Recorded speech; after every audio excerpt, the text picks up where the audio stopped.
राधे राधे प्यारे भक्तों, फिर से हाजिर हूँ गोविंद ज्ञान यात्रा में। और आज का अध्याय है 20वां अध्याय, तो श्रवण कीजिए। व्याध कहने लगा, हे ब्राह्मण, परमेश्वर ने करोड़ों जीव रचे हैं। इनके भिन्न भिन्न कर्म और अनेक सनातन मार्ग हैं।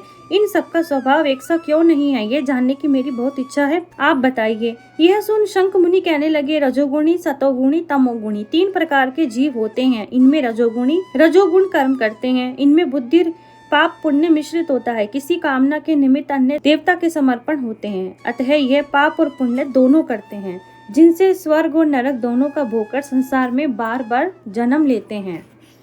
तमोगुणी होते हैं जो तमोगुण कर्म करते हैं। वे निष्ठुर, निर्दय, देवताओं का पूजन करते हैं और सबसे द्वेष रखते हैं, जिससे बहुत दुखी रहते हैं। राक्षसों से लेकर पिशाच तक सब तामसी गति को पाते हैं। सतोगुणी वे जो सतगुण कर्म करते हैं।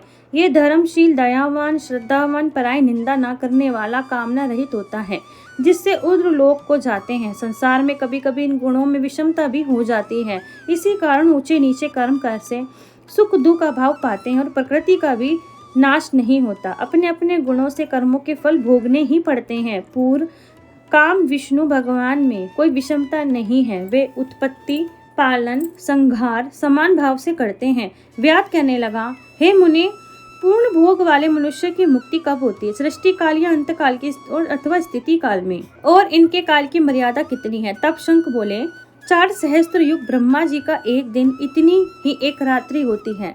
मिलकर ब्रह्मा जी का एक दिन होता है। 15 दिन का एक पक्ष और 2 पक्ष का एक मास, 2 मास की एक ऋतु, 3 ऋतुओं का एक अयन होता है, 2 अयन का एक वर्ष होता है। इसी प्रकार ब्रह्मा जी के 100 वर्ष व्यतीत होने पर ब्रह्म कल्प पूरा होता है।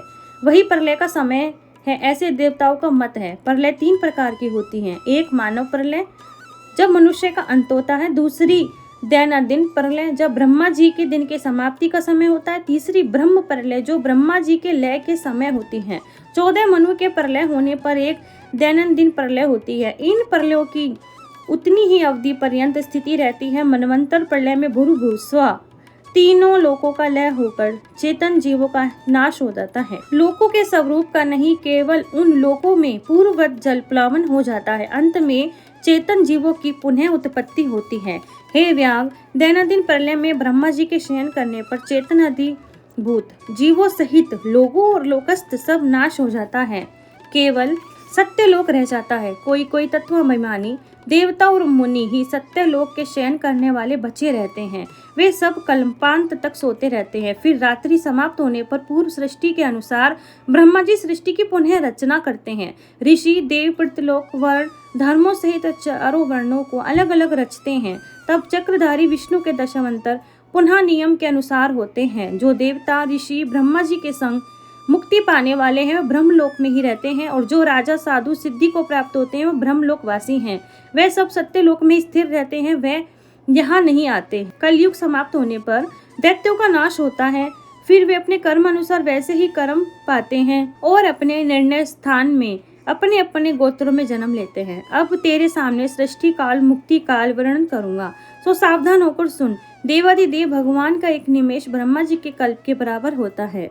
तदंतर भगवान का उतना ही उन्मेष अर्थात पलक का खुलना होता है। निमेष में अंत में उन्हें अपने कुक्षिस्थ लोगों के सृजन की इच्छा होती है। तब ब्रह्मा से लेकर मनुष्य तक विष्णु की कुक्षिगत होकर भी ध्यान अवस्थित रहते हैं। उन्मेष के प्रथम भाग में चतुर्व्यूहात्मक विभु शरणगुण्य होकर व्यूह में स्थित वासुदेव से ब्रह्मा को सायुज्य मुक्ति देकर महाविभु तत्पश्चात महात्माओं को तत्व ज्ञान रूपी सारुष्य मुक्ति देते हैं। किसी को समीप मुक्ति देते हैं तो अन्य मनुष्य को सालोक्य मुक्ति देकर अनिरुद्ध रूप से संपूर्ण स्थिति लोकों का अवलोकन करते हैं। प्रद्युम्न से सृष्टि के रचने का विचार करके माया, जया, कृति, शांति आदि शक्ति से युक्त महाविष्णु भगवान भिन्न भिन्न कर्म और आश्रय वाले लोक की रचना करते हुए पूर्व काल नेत्र खोलने के अंत में वे फिर विष्णु भगवान योग माया का आश्रय लेते हैं। व्यूस्त संकर्षण से चराचर नाश करते हैं। यह सब उस महात्मा का अवर्णनीय काम है। यह कार्य ब्रह्मादिक और योगियों द्वारा भी अकथनीय है। यह सुन व्याघ ने पूछा, हे महाराज, भागवत धर्म कौन से हैं? किन धर्मों से विष्णु भगवान प्रसन्न होते हैं? व्याघ के ऐसे कहने पर शंख बोले, जिनके चित्त सदा भगवान विष्णु के चरणों में हरि स्मरण में लगा रहता है। जो लोग ममताहीन रहते हैं, सदाचारी परोपकार करते हैं, जिनको शास्त्र, गुरु, साधु, शुभ कर्म में विश्वास है, जो सदा विष्णु भक्त हैं, वही भगवत धर्म है। सब देशों में घूमना, सब कर्मों को करना, धर्मों को सुनना, परंतु चित्त को विषयों में रखने वाले कुछ भी नहीं कर सकते। कामना रहित होकर श्रद्धा पूर्वक जो विष्णु संबंधी धर्म किए जाते हैं, वही भागवत धर्म है। इस लोक और परलोक में सुख देने वाले क्षीर सागर में लक्ष्मी जी को भगवान ने वैशोक्त धर्म बतलाए, जो विष्णु भगवान को प्रसन्न करते हैं। धन पाकर बावड़ी, कुआं, सरोवर बनवाना, मार्ग में छाया कराना, प्याऊ बनवाना, सुपात्रों को दान करना, छतरी, जूता, खड़ाऊ, सुगंधित द्रव्य, कपूर, पुष्प, तांबुल, गोरस, शहद, चटाई, कंबल, पलंग, वस्त्र, अन्न का दान, गोदान, रास्ते के थके हुए ब्राह्मणों का आदि के चरण धोना, पंखा से हवा करना, उपटना करना, शरबत पिलाना, नमक मिली छाछ, ईख, ककड़ी, रसायन का दान संपूर्ण पापों को नाश करने वाला है। पितरेश्वरों को तर्पण करें, तेल उपटन छोड़ दें, कांसे के पात्र में भोजन ना करें, निषिद्ध भोजन और व्यर्थ विवाद ना करें। लौकी, गाजर, तोरई, चौलाई, बैंगन, मसूर, मूली, गूलर, बेलफल, लिसोड़ा का सेवन वैशाख में भूलकर भी ना करें, तो ये चंडाल की योनि पाते हैं जो ऐसा करते हैं। जन्म 16 जन्मों तक पशु बनते हैं। मधुसूदन भगवान की प्रसन्नता के लिए प्रातःकाल स्नान कर विष्णु भगवान की प्रतिमा बनवा वस्त्र आभूषण से सुसज्जित कर नित्य कर्म करके पूजन करें। वैशाख मातम्य की कथा मन लगाकर सुने तो ब्राह्मण को भोजन कर दक्षिणा सहित प्रतिमा ब्राह्मण को अर्पण कर देवें। वैशाख की द्वादशी को दही और अन्न दान कर जल का घड़ा, तांबूल, फल दक्षिणा योग्य ब्राह्मण को दें और धर्मराज की प्रसन्नता के लिए दही और अन्न, तांबूल दक्षिणा का दान दें। पहले दही और अन्न से पितरेश्वरों की तृप्ति को अक्षत दें, फिर गुरु और विष्णु को दे तथा यथाशक्ति गोदान कर वैकुंठ प्राप्ति के निमित्त विष्णु भगवान से प्रार्थना करें।